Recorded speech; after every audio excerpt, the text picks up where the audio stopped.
ಅಂತ ಒಂದು ಸಲ ಪ್ರತಿಬಿಂಬಿಸಿದ್ರೆ ಸಾಕು, ಅವನಿಗೆ ಕೆಟ್ಟವರಾಗೆ ಕಾಣ್ತಾನೆ ಸಮಾಜದೊಳಗೆ. ಮಹಾ ತುಡುಗು ಮಾಡ್ತಾನೆ, ಅವ್ನು ನಮ್ಮ ಕಡೆ ಬಂದಲ್ಲೇ ಮತ್ತು ಅವ್ನು ಯಾಕಲೇ ಸವಾಸಂದ ಇವರು ಸೇವಾ ಸಮಿತಿಯವ್ರು ಮಾತಾಡ್ಕೊಳಕತ್ತಿದ್ರು.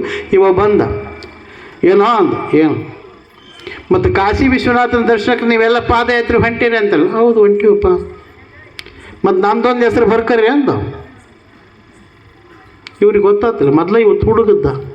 ನಮ್ಮಿಂದ ಹೆಣ್ಮಕ್ಳು ಬರ್ತಾರೆ, ಗಂಡು ಮಕ್ಕಳು ಬರ್ತಾರೆ, ಬಂಗಾರ ತರ್ತಾರೆ, ಒಡವೆ ವಸ್ತ್ರಗಳು ತರ್ತಾರೆ, ಹಣ ತರ್ತಾರೆ. ಮಹಾ ತುಡುಗು ಮಾಡ್ತಾನೆ. ಮಹಾ ಪಾಪಿ ಅದಾನ, ಪಾಪಿ ಇದ್ದಾನ, ಪಾಪಿ ನೀಚ ಅದಾನ ಇವನು. ಅವ್ರು ಮಾತಾಡ್ಕೊಂಡು ಸೇವಾಸನ, ತಮ್ಮ ನೀನು ಮಾತ್ರ ಕಾಶಿ ಯಾತ್ರೆಗೆ ನಮ್ಮ ಕೂಡ ಬರ್ಕೂಡ್ದು, ನಿನ್ನ ಹೆಸರು ನೋಂದಾಯಿಸಂಗಿಲ್ಲ ಅಂತ ಹೇಳಿಬಿಟ್ಟು ಸೇವಾ ಸಮಿತಿ.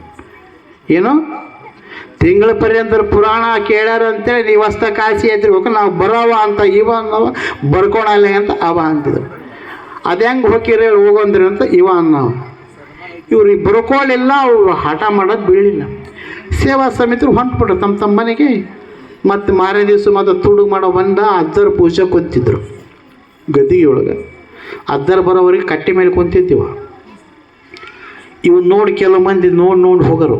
ಅಜ್ಜರ ಒಳಗದಾರ, ಇವು ಕಟ್ಟಿ ಮೇಲೆ ಕುಂತ, ಇವು ಸಮಸ್ಯೆ ಯಾಕೆ ಬಂದು ನೋಡಿ ಒಳ್ಳೆ ಹೋಗ್ತಿದ್ರು.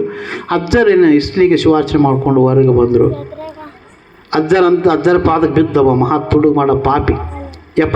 ಏನು ಈ ಊರಾಗ ನೀವು ತಿಂಗಳು ಕಾಶಿ ವಿಶ್ವನಾಥ ಮಹಿಮೆ ಹೇಳಿರಲ್ಲ? ಹೌದಪ್ಪ, ಒಂದು ದಿವಸ ಬಂದಿಲ್ಲ ನೋಡ್ಯಪ್ಪ. ನಾನು ಅಂದು ಭಾಳ ಪುಣ್ಯ ಅಂತ ಕೂಡು ಅಂದ. ಮತ್ತು ಇವತ್ತು ಯಾಕೆ ಬಂದಿದ್ದೀವಿ ಅಂದು.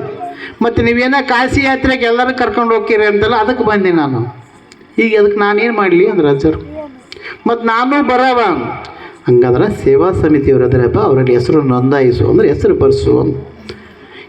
ನಿನ್ನೆ ಬಂದಿದ್ದೆ ಅವ್ರಿಗೆ, ನಿನ್ನೆ ಹೋಗಿಬಿದ್ದೆ. ಅವ್ರು ನನ್ನ ಹೆಸರು ಬರ್ಕೊಳಂಗಿಲ್ಲ ಅಂದರು.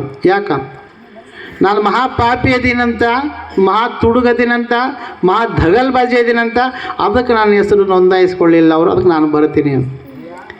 ಯಾರು ಬೇಡ ಅಂತಾರಪ್ಪ? ಬಾ ಅಂದ್ರೆ ಮತ್ತು ಪೂಜ್ಯರಿಗೆ ಏನಪ್ಪ, ಕಳ್ಳರು ಅಷ್ಟೇ, ಸುಳ್ಳರು ಅಷ್ಟೇ, ಎಲ್ಲ ಒಂದೇ. ಅವರು ಯದ್ವಾ ಒಂದಿ ತದ್ವದಿ. ಅವರು ಏನು ಮಾಡ್ತಾರೆ, ಪರಿವರ್ತನೆ ಮಾಡೋಕೆ ಅವ್ರು ಕಾದುಕೊಳ್ತಿದ್ದಾರೆ. ಎಲ್ಲರೂ ಯಾರು ಬೇಡ ಅಂತಾರಪ್ಪ? ಬಾ ಅಂದರು. ಅವ್ರಿಗೆ ಬರೋಕ್ಕೆ ಬೇಡ ಅದು.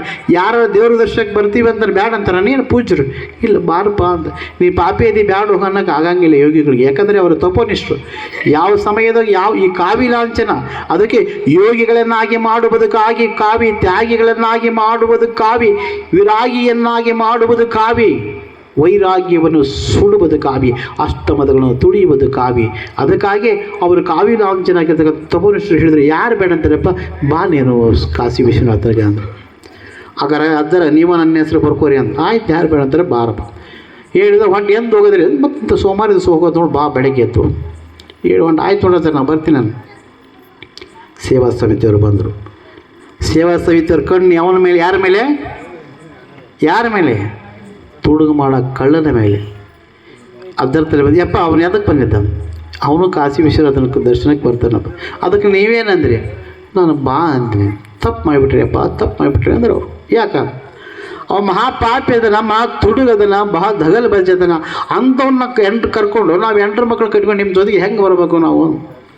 ನೋಡಪ್ಪ, ನಾನಂತೂ ಬಾ ಅಂತ ಹೇಳಿಬಿಟ್ಟೆ. ನೀವು ಬಂದರ ಬರ್ರಿ, ಬಿಟ್ಟರ ಬಿಡ್ರಿ. ಕಾಶಿ ಯಾತ್ರೆಗೆ ನಾವು ಪಾದಯಾತ್ರೆ ಹೋಗೋದಂತೂ ಸತ್ಯ. ನಾವು ಎಲ್ಲರೂ ಬರ್ತೀವಂತ ವಾಗ್ದಾನ ಮಾಡಿವಿ. ಪೂಜ್ಯರ ಮುಂದೆ ನಾವು ಬರಲಿಲ್ಲ ಅಂದ್ರೆ ಮಹಾ ಅಪರಾಧ ಆಗತ್ತೆ. ಕಾಶಿ ವಿಶ್ವನಾಥನ ಶಾಪ ನಮ್ಮ ಮೇಲೆ ಬರುತ್ತೆ. ಮತ್ತು ಹೆಂಗೆ ಮಾಡೋದು? ಒಂದು ಕೆಲಸ ಮಾಡಿರಿ. ಅವೇನು ಕಳ್ಳದ್ರಲ್ಲ, ಕರೆಸ್ರಿ ಅವನ್ನ. ಇನ್ನು ನಾವು ಸೋಮವಾರ ಹೋಗ್ಬೇಕಾದ್ರೆ 3 ವಾಗ್ದಾನ ತಗೋರಿ. ಏನು? ನಾವು ಎಲ್ಲರೂ ಬರ್ತೀವಿ, ಕಾಶಿ ವಿಶ್ವನಾಥನ ದರ್ಶನ ಮಾಡಿಕೊಂಡು ಬರೋವರೆಗೂ ಕಳ್ಳತನ ಮಾಡೋಂಗಿಲ್ಲ, ಸುಳ್ಳು ಹೇಳಂಗಿಲ್ಲ, ಪಾಪಕೃತ್ಯಗಳನ್ನು ಮಾಡೋಂಗಿಲ್ಲ ಅಂತ ಪ್ರಮಾಣ ಮಾಡಿಸ್ಕೊಳ್ರಿ ಅಂದ್ರೆ ನಾವು ಬರ್ತೀವಿ ಅಂದ್ರೆ ಇವ್ರಿಗೆ ಭಯ. ಇವ್ರ ಕಣ್ಣು ಯಾರ ಮೇಲೆ? ಕಳ್ಳನ ಮೇಲೆ. ಆದರೆ ಯೋಗಿಗಳು ಏನಪ್ಪ ಅವನು ಕರೆಸಿದ್ರು. ಏನೇ ತಮ್ಮ ನೀವು ಬಹಳ ತುಡುಗು ಮಾಡೈತಿ ಅಂದು. ನಾನು ಕುಲ್ಕಸುಬತ್ತ ನಾ ಏನು ಮಾಡಲಿ ಅಂದವ. ನೀ ಭಾಳ ಕಳು ಮಾಡೈತಿ ಅಂತಲ್ಲ. ಹೌದಪ್ಪ, ನಾನು ಕುಲ್ಕಸುಬತ್ ಮಾಡ್ತೀನಿ. ಮತ್ತು ನೀ ಕಾಶಿ ವಿಶ್ವನಾಥನ ದರ್ಶನಕ್ಕೆ ಬರ್ತೀನಿ ಮತ್ತು ನನ್ನ ಮಾತು ಕೊಡಬೇಕು. ಏನು? ಕಾಶಿ ವಿಶ್ವನಾಥನ ದರ್ಶನ ಮಾಡ್ಕೊಂಡು ಬರೋವರೆಗೂ ದಗಲ್ಬಾಜಿ ಮಾಡಬಾರ್ದು, ಕಳ್ಳತನ ಮಾಡಬಾರ್ದು, ಸುಳ್ಳು ಹೇಳಬಾರ್ದು, ಮೋಸ ಕೃತ್ಯಗಳನ್ನು ಮಾಡಬಾರ್ದು. ಆಯ್ತಪ್ಪ, ಯಾರು ಬೇಡ ಅಂತಾರ? ಹಂಗಂದ್ರೆ ಪ್ರಮಾಣ ಮಾಡು. ಎಲ್ಲರ ಎದುರಿಗೆ ಪ್ರಮಾಣ ಮಾಡಿಸ್ಕೊಂಡ್ರು ಸರ್. ಕಳುವು ಮಾಡೋಂಗಿಲ್ಲ, ಸುಳ್ಳು ಹೇಳಂಗಿಲ್ಲ, ಕಚ್ಚರಿತನ ಮಾಡೋಂಗಿಲ್ಲ.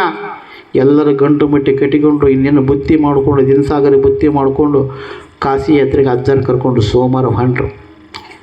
ಎಲ್ಲರೂ ಮುಂದೆ ಬಂದ ಈ ಕಳ್ಳ ಹಿಂದಿಂದ, ಎಲ್ಲರೂ ಮುಂದೆ ಬಂದ ಈ ಕಳ್ಳ ಹಿಂದಿಂದ. ಇವ್ರದ್ದೆಲ್ಲರಿಗೂ ಬುಗುಲ್ ಎದಿ ಡಬ ಯಾಕ ದಾಗಿನ ನೀವು ಒಳಗಕ್ಕ, ಯಾಕ ಸರ ನೀ ಸರಿಗಿಟ್ಗ, ಯಾಕ ನೀ ಉಂಗ್ರ ಸರಿಗಿಟ್ಗ. ಇವ್ರು ಹೆಣ್ಮಕ್ಳು ಒಳಗೆ ಲೇ ತಮ್ಮ ದುಡ್ಡು ಸರಿಗಿಟ್ಗ, ಲೇ ಅವ್ನು ಕಳ್ಳ ಬಂದ. ಇವರು ಮಾತಾಡೋರು ಯಾಕ? ಒಬ್ಬ ಪಾಪಿಯ ವ್ಯಕ್ತಿಯ ಸಲುವಾಗಿ ಮಾತಾಡೋರು. ಯಾರ ಸಲುವಾಗಿ? ಒಬ್ಬ ಪಾಪಿಯ ವ್ಯಕ್ತಿಯ ಸಲುವಾಗಿ ಮಾತಾಡೋರು. ಹೀಗೆ ಕಾಶಿ ಯಾತ್ರೆ ಪಾದಯಾತ್ರೆ ಸಾಂಗವಾಗಿ ಸಾಗಿತ್ತು. ಇನ್ನೇನು ಸಮಯ 10ರ ಸಮಯ ರಾತ್ರಿ. ಇನ್ನೇನು ಊರೊಳಗೆ ಅಲ್ಲಿ ಕಾಶಿ ವಿಶ್ವನಾಥಗೆ ಯೋಗಿಗಳ ಜೊತೆ ಎಲ್ಲರೂ ಪ್ರಯಾಣ ಮಾಡ್ತಾ ಇದ್ದಾರೆ. ಅವರಿಗೆ ಪ್ರಸಾದ ವ್ಯವಸ್ಥೆ ಮಾಡಬೇಕಂದ್ರೆ ಆ ಗ್ರಾಮದ ಜನರೆಲ್ಲರೂ ಆ ಪೂಜ್ಯರಿಗೂ ಮತ್ತು ಬಂದಿರತಕ್ಕಂಥ ಭಕ್ತ ಸಮೂಹಕ್ಕೂ ಪ್ರಸಾದದ ವ್ಯವಸ್ಥೆಯನ್ನು ಮಾಡ್ತಾ ಇದ್ದಾರೆ. ಆ ಪ್ರಸಾದ ವ್ಯವಸ್ಥೆಯೂ ಸಹಿತ ಇವರೆಲ್ಲರೂ ಪ್ರಸಾದವನ್ನು ಸೇವನೆ ಮಾಡಿ ಇನ್ನೇನು ಒಂದು ದೊಡ್ಡ ಮಂದಿರದೊಳಗೆ ಆ ಭಕ್ತಿಯ ಸಮೂಹವೇ. ಅದಕ್ಕೆ ಎಲ್ಲಿ ಭಯವಿರುತ್ತಾ ಇದೆಯೋ ಅಲ್ಲಿ ಭಕ್ತಿ ಇರ್ತಾ ಇದೆ, ಎಲ್ಲಿ ಭಯವಿಲ್ಲವೋ ಅಲ್ಲಿ ಭಕ್ತಿ ಇರುವುದಿಲ್ಲ.